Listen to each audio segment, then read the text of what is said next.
बच्चे का ध्यान कितने देर तक आप उसको बिल्कुल फोकस्ड रखिएगा। कल ही हमने कह दिया है पढ़ाई का तो 10 से 4, लेकिन टीचर्स को जो बच्चे 10 बजे से पढ़ेंगे तो टीचर को 15 मिनट पहले आ जाना चाहिए।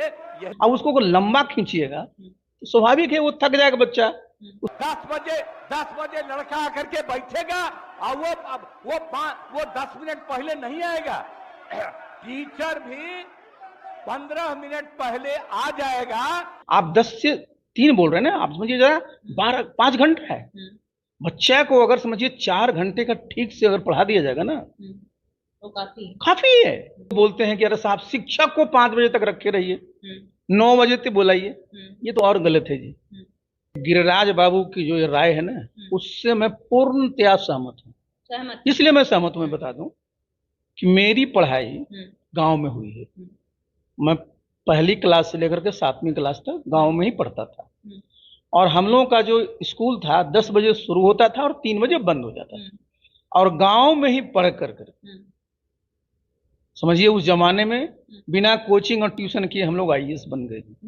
देखिए एक बात समझिए, बच्चे का ध्यान, देखिए बच्चा को जरा समझिए कि बच्चे का ध्यान कितने देर तक आप उसको बिल्कुल फोकस्ड रखिएगा।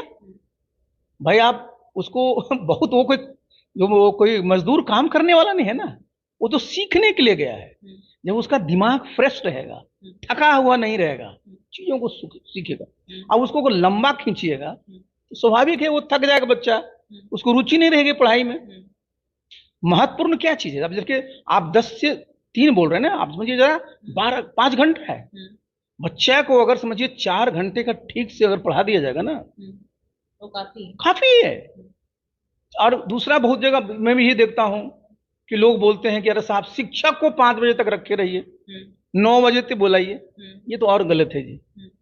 शिक्षक, देखिए फर्क समझिए, शिक्षक कोई जो है ना वो उस तरह का सरकारी कर्मचारी नहीं है जिस सेंस में और लोग होते हैं। उनका काम क्या है? अध्यापन कराना, बच्चों को ज्ञान देना, और जब ज्ञान देना है तो उनको भी कुछ पढ़ना पड़ेगा, कुछ चीज को देखना पड़ेगा। तो वो कोई ऑफिस वाला काम नहीं करते हैं भाई, उनको तो ज्ञान देना है। तो भाई उनके लिए तो जब 10 बजे से क्लास शुरू हुआ, 10 बजे जब क्लास में आ गए अपना आपको पढ़ाने के लिए, उसके बाद 3 बजे जब खत्म हुआ उनको घर जाने दीजिए। अब उनको बैठा कर रखिए, क्या सरकारी कर्मचारी है क्या वो? उस तरह से भाई उनका काम जरा समझिए, वो अलग काम है, ज्ञान देना है। ये ठीक बात है कि बहुत जगह जैसे मान लें अस्पताल जाइएगा, 8 बजे अस्पताल खुलता है, मरीज दिखाने के लिए आ जाएगा, ये बहुत जरूरी है।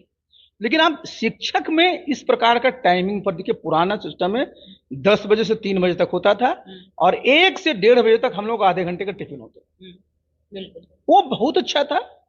बच्चों पर थकान भी नहीं होता था, बच्चे पढ़ते भी थे। और देखिए एक बात और समझिए ना, बचपन में बच्चे को क्या समझाना, आपको उनको जो है बेसिक बातों को समझा देना। बाकी आप क्या उम्मीद करते हैं कि जो बच्चे हैं उनको जो बीए लेवल का पढ़ा दीजिएगा तो कुछ याद रहेगा क्या? उनको है कि भाई उनके दिमाग में इस चीजों को भरा जाए कि बच्चे समझने लगे कि भाई पढ़ाई से क्या फायदा होता है, क्या पढ़ना चाहिए, क्या सीखना चाहिए, और सबसे बड़ी चीज क्या संस्कार होना चाहिए कि हमारे घर में परिवार में किस प्रकार का व्यवहार हमारे माता पिता से होना चाहिए, किस प्रकार हमारे पड़ोसियों से होना चाहिए, किस प्रकार हमारे साथ बच्चे जो पढ़ते हैं उनके साथ होना चाहिए, किस प्रकार शिक्षक से होना चाहिए। ये महत्वपूर्ण है जी। अब उनको बच्चे को बुला लीजिएगा 10 बजे या बैठाए रहेगा 5 बजे तक, क्या मतलब है जी? शिक्षा में ना रेजिमेंटेशन नहीं होता है, जरा ध्यान में रखिए। और कोई भी पदाधिकारी, हम भी पदाधिकारी रहे हैं, पदाधिकारी का निर्णय अंतिम नहीं होता है, निर्णय सरकार का होता है। तो जो भी शिक्षा में सुधार हुआ, जो बच्चों को सुविधाएं उपलब्ध कराई गई, जो आप बता रही हैं ना कि भाई उनको पोशाक दिया गया, उनको खाने, ये तो सरकार का निर्णय है जी। लेकिन बिहार में क्या होता है ना, मैं बता रहा हूँ, ये अच्छा नहीं होता है। यहां पर मैंने देखा है इस बात को कि ऐसा लगेगा कि कोई पदाधिकारी जो है वो सरकार के ऊपर है। कहां से हावी होगा जी? भाई यहाँ जितने भी निर्णय होंगे ये सारे के निर्णय किस लेवल पर लिए जाते हैं? मुख्यमंत्री लेवल पर लिए जाते हैं। और मुख्यमंत्री जी नीतीश बाबू खुद शिक्षा के मामले में तो आज से नहीं, शुरू से हो रहे हैं इसमें। तो भाई यहाँ एक कुछ लोग उसको चढ़ा देते हैं कि देखिए शिक्षा जो है ना डंडा से नहीं सुधरता है, क्योंकि मैं बता रहा हूँ शिक्षा का सुधार डंडा से नहीं होता है। शिक्षा में आपको जो सुधार की अगर बात होती है, ये प्रोसेस चलता रहता है। आप कहिएगा कि पहले हम लोग जब पढ़े थे तो खराब व्यवस्था थी क्या? नहीं, नीतीश बाबू भी तो बख्तियारपुर में पढ़ के ना बिल्कुल इंजीनियर बने और मुख्यमंत्री बने जी। मैं भी गांव में पढ़ करके आईएएस बना। तो ऐसा तो है नहीं कि पहले सब खत्म था। इसका मतलब सिर्फ ये मैं कह रहा हूँ कि देखिए जब कोई भी टेक्नोलॉजी आती है, तकनीक को लाया जाना चाहिए सिस्टम को ठीक करने के लिए, लेकिन कभी भी अविश्वास के आधार पर जो है ना आप शासन अच्छे ढंग से नहीं चला सकते। किसी भी सिस्टम में सभी लोग गलत नहीं होते हैं, सभी शिक्षक इस प्रकार के नहीं होते हैं, कुछ हो सकते हैं ऐसे हो। तो जो ऐसे होते हैं हमेशा शुरू से भी जब होते थे कार्रवाई होती थी। लेकिन यहाँ क्या होता है ना कि आप सरकार को सामने नहीं ला करके किसी एक व्यक्ति को ले आते हैं, न तो उस व्यक्ति के लिए अच्छा होता है, न सरकार के लिए अच्छा होता है, न सिस्टम के लिए अच्छा होता है। नीतीश बाबू की जो पूरी की पूरी राजनीति रही है, मैं उनके साथ काम किया हूँ, वो कभी भी अफसरशाही को हावी नहीं होने देते हैं।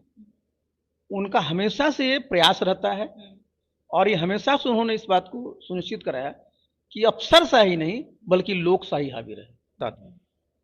मैंने जो बयान दिया था, एक पूरा का पूरा जो डिस्कोर्स है, देखिए ये अच्छा डिस्कोर्स होना चाहिए। आप राजनीति में बात करते हैं कि ठीक है भाई जब हम सत्ता में आएंगे तो ये जनता की सेवा करेंगे, ये सहूलियत देंगे, जनता तय करती है।